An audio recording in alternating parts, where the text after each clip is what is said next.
Hello, Yeah. I am Dale from Dale's Rock Interviews, and I'm joined by D-Loc or DJ Shaky Bones or Weedman and D Double Dash and very many other names you go under. And you are, of course, the rapper and one of the founder members of the Kottonmouth Kings. How are you? Yes, I'm doing wonderful. D-Loc is the name. It's good to be here. Yes, you got all that right. I do got DJ records out. I am a founding member of Kottonmouth Kings, and it's good to be here with everyone Excellent, today. Yep. excellent. See, I've got my best stoner shirt on because you got the biggest tokers there. Oh, I love But the shirt, dude. thank you. I But love the t-shirt. I am the worst person ever for you to talk to because I don't like weed at all. It's the smell. The smell does something to me. If it were odorless, then I probably wouldn't have an issue. But when I smell it, I can't. It's just one of those things. Also, I had a very strict upbringing where drugs are bad. Can't do drugs. Then I worked on the railway where you're regularly drugs and alcohol tested. So again, in my head, drugs are bad. Can't have this, can't have that. And it really goes against my psyche. I'm disabled now. My joints have gone through hard work. And I've got friends who are going, cannabis oil, you've got to take cannabis oil. It's brilliant for you. I just can't. I physically, mentally can't get through that barrier of doing something like that. Yeah, cannabis is used for many different usage. People use it for all over the world for many different things. And medicine and Western medicine, cannabis is heals a lot of people in a lot of different ways. A lot of doctors give you different type of prescription medicines to heal problems. Cannabis is just a natural source, comes from Mother Nature. We've been on the front line preaching about the benefits of cannabis for many years. We don't like to label it a drug. We don't think it's a drug. We think it's medicine, and it's Yeah. medicine to heal. It's medicine to heal the world in many different ways, from clothes, paper, products, cups, all kinds of products. But yes, we do exercise daily, and we're freedom fighters for the cannabis scene, and we have been for a long time. We've been on the cover of some of the biggest cannabis magazines in Yeah. Europe, High Times cover, and all kinds of stuff. So yeah, it's good to. It definitely has a strong odor, and if you don't like the smell of skunks, you're probably not going to like cannabis. So It's uh, it's funny uh, because I haven't got an issue with it because it's natural. So yeah, mentally, I've got no issue. It's something that comes out of the ground. Queen Victoria smoked it back when she were on the throne, and I'm pretty sure the modern day royals probably go to the back and get one off one of the security guards and have a little smoke. It's one of those things. It's just me. It's my mental thing. I can't get past it, and then when I smell it, I was at an air show a few years ago, and this bloke, he had this like infuser which was full of leaves, and he were like breathing in before vapes, and he were breathing in it, and he were on it all day. So I asked him, there was no smell. I asked him what it was, and he said it's his weed, so he can smoke it legally, he can have it legally in this country, and he was just like infusing it. Now that I didn't bother me at all because he sat next to me. I didn't smell it, no issues at all. Crack on. there you go. Yeah, good So how story. would you get the message through to somebody like me who's so closed off mentally? Well, cannabis, like I said, it's medicine to heal. And if no one ever smokes cannabis, it's you have a choice, to um, take certain types of medicine prescribed to you, or you got a choice to take medicine grown by Mother Nature. There's not. Let's get down to the core facts now. there's not one recorded death in the world from cannabis. Not one Yeah, recorded death. Cigarettes, we know the story. yeah, Alcohol, we know the story.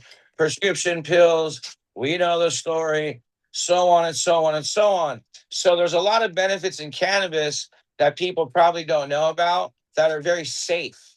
And yeah, people think, oh, you smoke cannabis, you're going to die. Well, if you do the research on cannabis, there's not one recorded death in the history of the world from cannabis. So cannabis is medicine to heal. And if you disrespect anything, you're going to get negative results out of it. So yeah, cannabis is used for purposes through people's lives and their day to day routine, how they need it. Um, I'm a perfect example of somebody who smokes cannabis, who runs marathons, who exercises daily, who pays my bills on time, who takes care of my family. I'm not your typical lazy, typical. They call them stereotype. stoner types on the West Coast, Yeah, like people say. So I like to label Cottonmouth Kings as that type of a cannabis user, a very athletic, active user, and we use it as different levels of cannabis. There's sativa, there's hybrid, and there's also indica. Indicas are a little stronger. That's like you can take a little more prescription than the doctor says. Hey, not take one, but take a couple more. That's indica. Sativa is a real light dose. Hybrid is a medium dose, and indica is a heavy dose. So people have their options, and there's a lot of ways you can use it where you don't burn yourself out and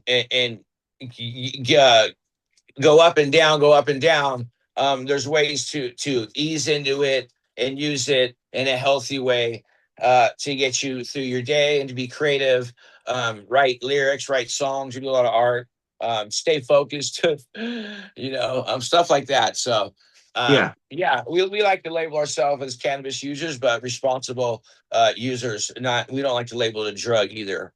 yeah. Because going back to the stereotype of the stoner person who sat there and they just can't be doing anything and their eyes are half shut. You, with Cottonmouth Kings, with King Spade, your solo, 22 album releases, which totally blows that stereotype out of the water of somebody who's just laid back.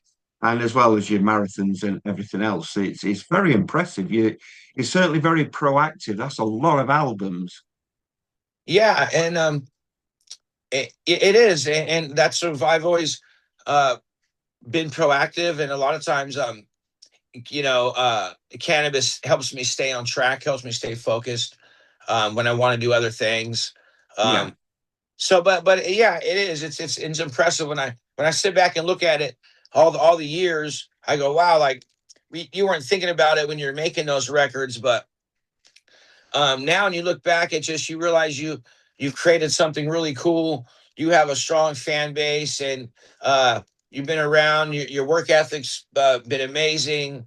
People recognized it. We have a strong catalog, Cottonmouth Kings, and it's good to see it saturate. And I guess a lot of benefits of that is when you have digital music, that's all digital stuff, right? That's all stuff yeah, that we can type digitally, and the more let's call digital music one song is a candy bar, right? So the more candy bars you have on the shelf, the more people are going to go, "Oh, look at this candy bar by this brand," yeah, So now nowadays, the more stuff you have in a digital world is beneficial, but I guess when we're making it, we were thinking about, oh yeah, let's just put a lot of make a big catalog so we have a lot of music. I'm not yeah, just one or two or three records. Like let's do like three records a year and do that every year, and then everything changed digitally when we were doing that, and we're like, wow, we actually now everybody can see these records. So things are the business moved in a different direction, and the digital world it killed a lot of people, and it also expanded a lot of people and helped a lot of people. yeah. But it also means that your music, when it was doing an album releases, now it's on digital. It becomes more freely available for people all around the world. Yeah, and it makes the next generation easier to find it, and Yeah, it's just a blessing to me.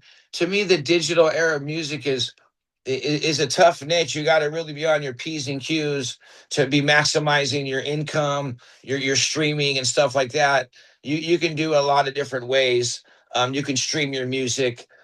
There's a lot of different ways. You can also take a bus to another county too, but maybe taking this bus isn't the best way, right? Taking the Greyhound might not be the best way to maybe uploading your music through DistroKid might not be the best way to stream your music. So there's all kinds of digital platforms and digital ways you got to figure out and grow with the industry. And it's cool because the next generation, to me, music will go longer now that it's digital.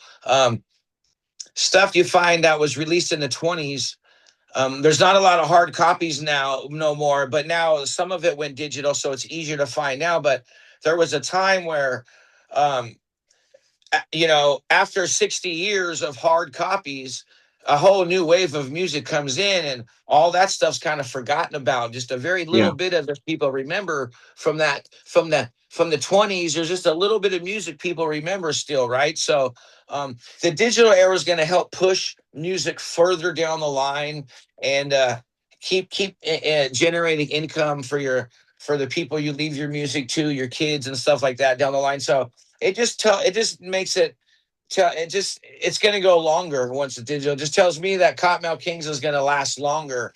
I don't know how long it'll go, but it's in the digital space now, and who knows? Like maybe music goes for 100 years. Like now that it's digital and it'll be easier to find, and now it's like, hey, 50 years from now, when somebody types in an artist, it's going to say, oh, look at all these like artists that sound like that. And Cottonmouth Kings will pop up, and ICP and all these other bands will pop up. And uh, so it puts it in a different category. And who knows? I don't think we even know how long that's going to go. Digital music's only been around for what, 20 years, yeah, 15 years. So we're only 20 years into the game, like, so it's fun.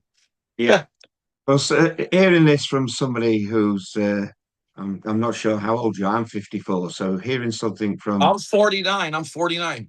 49, so you're not that, well, I'm a bit further afield than you, but it's nice and refreshing to hear somebody who is from the era of hard copies being having um, a good reception to digital world, because a lot of people your age, my age, are like, oh my god, what I'm going to do, I prefer my albums with a gatefold, and they're finding it all scary how the digital age is going. So it's nice and refreshing to have that sort of attitude.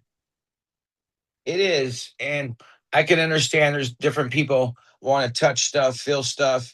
They feel gratitude when they grab something and look at it, and that's fine. So yeah, I understand it, but it's fun to watch it grow and watch it change from making hard copy CDs and selling them out of our trunks of our car and the parking lots of shows to making a song in our studio, and it can be uploaded around the world in 24 hours. Yeah. So you started way back in 1996. You formed the band with your friends. Were it Johnny Richter and Saint Dog you formed the band with? And it must have been really exciting back then. Yeah, it was fresh. It was fresh on the scene. We were into music. We listened to a lot of music. We were discovering cannabis for the first time. I was actually playing basketball. I played basketball at Golden West Junior College in 1996. In the When I was playing basketball in college, I was also doing Cottonmouth Kings, writing, hanging out with Johnny Richter and Saint Dog. Saint Dog moved in my house, and me and Saint Dog kind of had we had the idea of Cottonmouth Kings. Me and Saint did. Saint in kind of Riverside, Saint's mom's house. We had an idea and started writing some songs. And then Richter was my neighbor at the time. He lived 5 houses down from me. And then after me and Saint rapping for a little bit, writing some songs, Richter kind of came over one day and he got in, and we just started like all writing together, and was inspired by like the Beastie Boys, Yeah. Cypress Hill, No Doubt, Sublime, but Snoop Dogg, NWA, Too Short, all kinds of music we were inspired by. So we that's kind of how it started. We were young kids in '96, fresh on the scene, um, going to college, junior college, playing sports, and then taking taking that straight into going out to Hollywood and watching um, different bands play, getting inspired. Oh, I can go on stage. That looks fun. Oh, look, he's wearing a basketball jersey with a hat. Look, he's performing, and seeing stuff like that. And it met Brad X, Daddy X, and he was living in LA at the time, and kind of brought our style, Orange County, California style to LA to Brad X, and me and Saint went up there and were rapping for everybody to let them know how we were doing things on our side of the town in the suburbs. We took it to the city, started hanging out at all the nightclubs, and just trying to just we were inspired by different punk rock bands. We were going to see a lot of punk shows, and yeah, our Daddy X is in a band called Homo Gods. We're watching his band all the time, and other local bands, and we just got into music full time. As soon as the basketball season ended in college, like the right after, I wanted to play basketball. That was my thing. So I waited to the very last game, and then after the last game, I played it, and then I just moved to LA. Basically, pursued music, and didn't even finish school. I just kind of took everything and just went up to LA. And I think later on they came back to like I had to pay some money for something for not going to some school or something.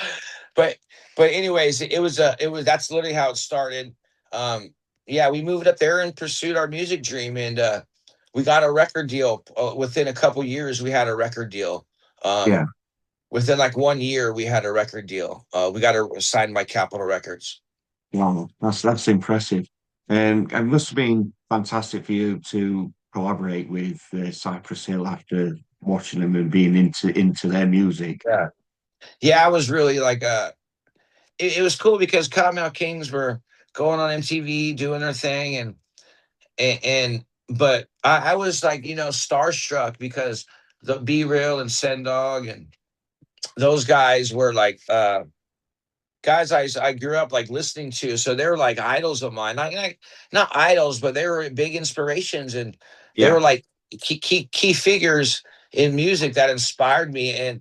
And doing shows with them and meeting them for the first time, I was like, damn, like this is really cool. Like Cottonmouth Kings is we're on that level, and I was like, it was fun to meet those guys and um, create a relationship with them, do some songs with them because we were such fans of them in high school. I used to listen to a lot of Cypress Hill, and then yeah, later on meeting those guys, I think I was more starstruck.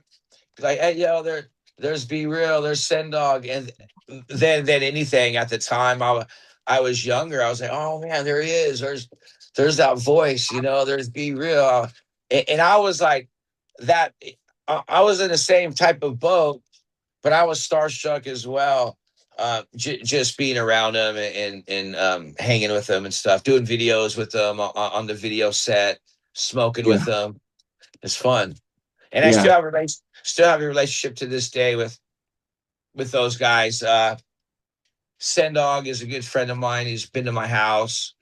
He knows my kid. One of my kids is got pictures yeah, with my kid. Got pictures with one of my kids and stuff. And so he's cool. Yeah, those guys. And I always look at them as just OGs and to the yeah. culture and big inspirations for Cottonmouth. I got to watch them for the first time at the recent Download Rock Festival. They were on just before Limp Bizkit, and I was actually surprised how many of their songs I actually knew.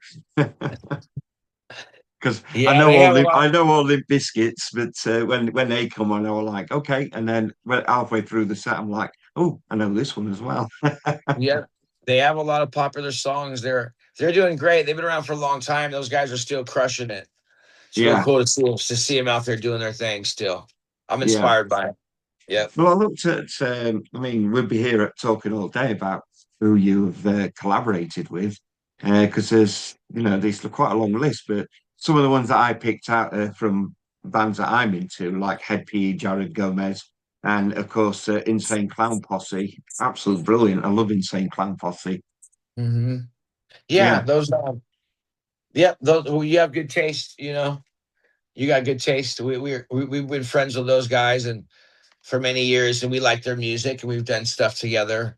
And it's fun to collaborate with uh music that you enjoy listening to besides yours too. So we always had good shows when we're together too.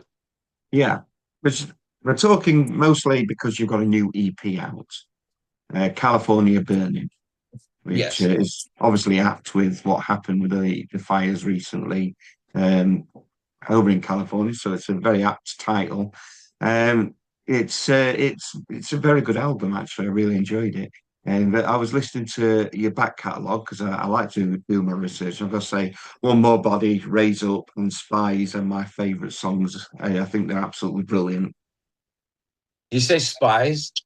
Yeah, Yeah, that's the birth of the rip hop. Um, and I like to tell people, yeah, compare California Burning EP to a lot of our old stuff. You can definitely hear the growth and the seasoned how we've just you can tell it's came a long ways. And the new EP is awesome. We've been working really hard. We got a label deal with Virgin Music Group, and what's been what's been super because we've been doing it ourselves for the past ever since we got off Suburban Noise. I had PTB Records. I was doing it yeah, solely myself for the past 7 or 8 years or something like that. And then we've had a relationship with some people at Virgin, and shout out to our buddy Dennis who hooked us up with the label deal, and they love our new record. They love Kottonmouth Kings history. They love what we stand for. They love what we've created. They love our catalog. And yeah, it's cool. We're putting out a lot of music through Virgin coming up, and it's cool because they're uploading our stuff. They're getting us these interviews. They're doing all this stuff for us. So it's cool to be back with some good people pushing the product to new heights and keeping it thriving throughout the country. And we've been doing it independently for many years. After the Capital deal, we I think like our whole career we're doing independently, and of course we had a record company we started behind us and employees and kind of like the whole thing and a big building and stuff we did everything out of. But for the past 7 years, I've been doing everything myself and running just the whole touring and just merchandising and music. And it's been a lot of work. So, but it's been really fun to yeah, keep building the brand and pushing it. Um, how you can move with what you got, and being with Virgin is cool. Lot of good music to come out with them. In the future, we have a lot of tours booked. Not a lot of tours, but there will be a lot. But we're not too far ahead. But we do got 16 shows booked or something like now. Working on another tour, but we stay months ahead of the time. And the EP's doing great. Anybody wants to check it out, they can go to cottonmouthkings.com and California Burning, or go to any social media streaming service and type in Cottonmouth Kings California Burning, and you'll check out the new EP. And yeah, California's been going through a lot of trouble lately, and we thought that was a cool title because there's been a lot of fires and a lot of controversy over there on many levels, and I thought it was a brilliant that title. So it's good. yeah. It's a I was good just one.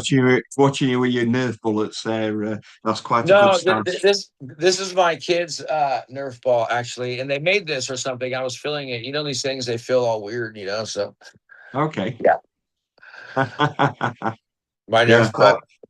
I've got plenty of kids. There you go. A lot of their toys I have had to play with. You've got to, haven't you? Yeah. Oh yeah, I got some. Yeah. So you did your label as you mentioned, but you also did a YouTube channel, and which is D-Loc. TV, and you've got you had a radio show, D-Loc Days, on Seattle area, which I just started on radio, and unfortunately, it's come to an abrupt end because the radio station has imploded and is closing down next week. So I'm quite gutted. I've literally just done my first few radio shows, but it's you talk about your label and your YouTube and your radio and plus your albums. Where do you find the time? I think the time just finds me. It's hard to do.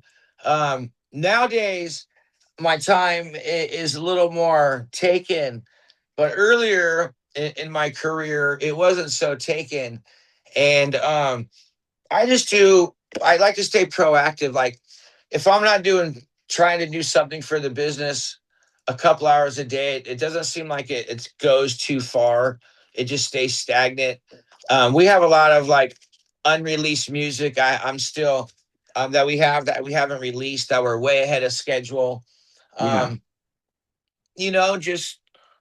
just going with the flow, and trying to just balance everything out, music, life, being on the road, being present at home with my kids, and just trying to be the best version of myself. Sometimes I don't know which is more important, music or being a dad or doing this or doing that.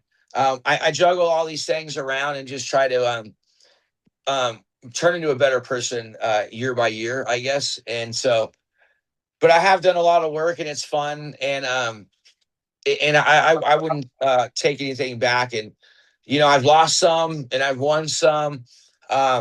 Been burned, in the business. Came out of it.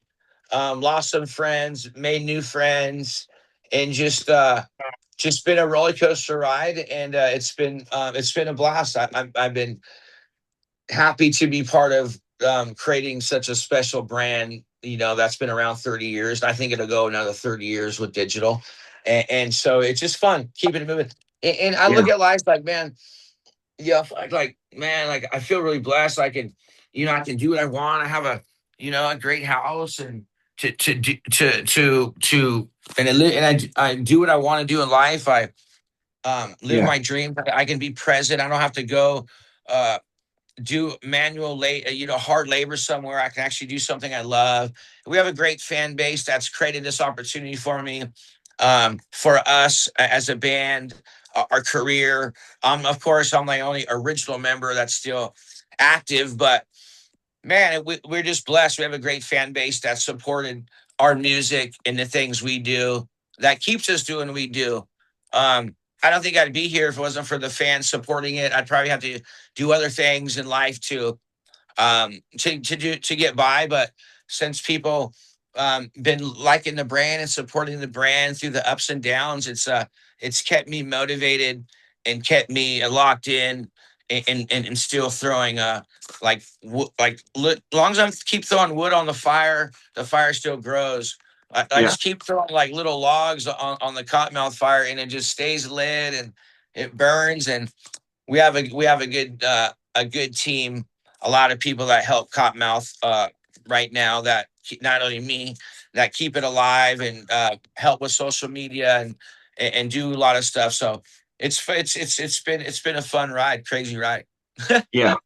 Excellent. In this country, we've got these guys behind me, Skindred, who, um, they're just an absolute powerhouse, especially on stage. That recently they toured and they had a young band who supported them. And I'm not sure if you're aware of them. They're called Black Gold. Hmm. Um, you really need to check out their stuff. They are a force of nature on stage, and they've even covered Cypress Hill with these guys. They did a duet with Skindred, Cypress Hill song, and yeah, I think you'll enjoy them.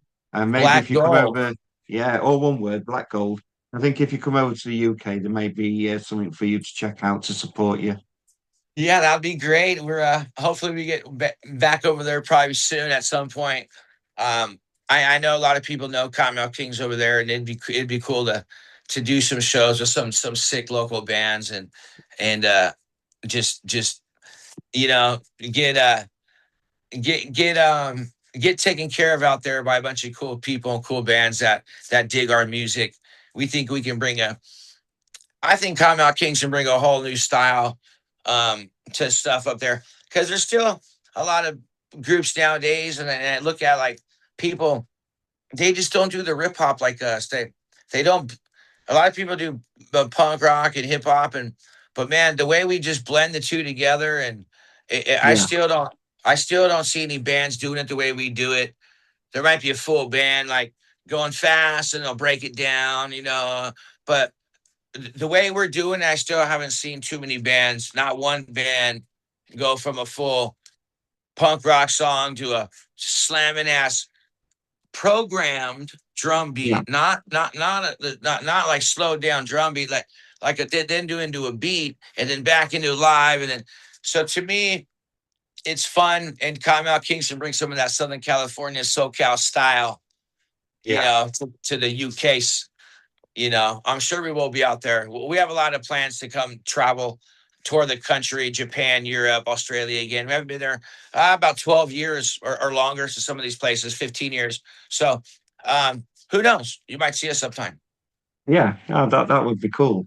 Um, so definitely encourage people to go online, go on YouTube, go on different streaming platforms and listen to your music, your back catalogue, because there's not much change. Your style hasn't changed much for it to be alienated from your new stuff to your old stuff. You can hear the similarities, which is great. So fans can listen to like your old stuff, still be really into your new stuff, and there's definitely quite a lot to. Have you got 15 studio albums with Kottonmouth Kings? Mhm. Yeah, Yes. our old stuff was produced by Mike Cuban guy, legendary. He created the sound, all the music for Cottonmouth Kings. He's actually producing our new records as well. So Yeah. we're the same guy who produced our music 25 years ago is producing our stuff this record. So he same guy. So it sounds a lot of the same to me. Yeah. That's pretty cool that you're able to keep that sound. Like I Yes. said, you listen to some bands and they've been going a long time, and you listen to their early catalogue, and it's like listening to a totally different band. And that's one thing which I really enjoyed about listening to your back stuff is it's very similar to your EP, which I found pretty excellent, to be fair. Thank you. Thank you. That meant a lot to me, because we're definitely not trying to get away from the sound we created. And it's easy to naturally work with other people, and other things are going to take shape. But um yeah, so working with our original team has been good, because it sounds, you can hear a lot of the similarities. Oh yeah, you can tell it sounds the same. The tones, the EQs, the frequencies, the harmony, like a lot of that stuff is done in the mix, and so it has the same ring as some of that old stuff. So a lot of people have been saying that, and I think that's cool when you've been around that long, is to you can still sound like your older stuff, and I think that's important. A lot of people want to get away from the older sound and change with the time, and I think that's awesome to do that. But I think the whole core is people like your sound for your sound, and once you find your niche, you stick to that, Yeah. and keep there. But it's easy to change and change your style. Like that's just every year you change. So I think the hard part is staying core. That's the hard part, because it's Yeah. easy to say, oh Staying yeah, true. that's Yeah. not good enough anymore. We want to make something better, but that's the recipes, the original recipe that grandma made, and we got to stick to that. Yeah, definitely. Staying true to yourself, staying true to your sound, Yeah. um, is is important. So, it's so you can go on streaming, but have you got the any physical copies that you can buy, or is it all just streaming digital? It's all streaming digital now. We're redoing a lot of reorganizing on all our Cottonmouth Kings merchandise, all the store, all the stuff you see is all, we don't house anything. It's all done through third companies. Yeah, Um, so we are about to start housing some of our future stuff again, and we got it. We had so much product. it was a little too hard with a small team to house all this stuff. So we took it over to a third party, and then they've been doing a lot of it. So we don't physically have those yet, but Yeah. they're all done through streaming. Yeah, yeah, excellent. So at the end of the interviews, I like to ask a question which my beautiful partner Tracy gave me when many, many, many interviews ago, and it's been a running theme. And it's tell us something about you that we don't already know.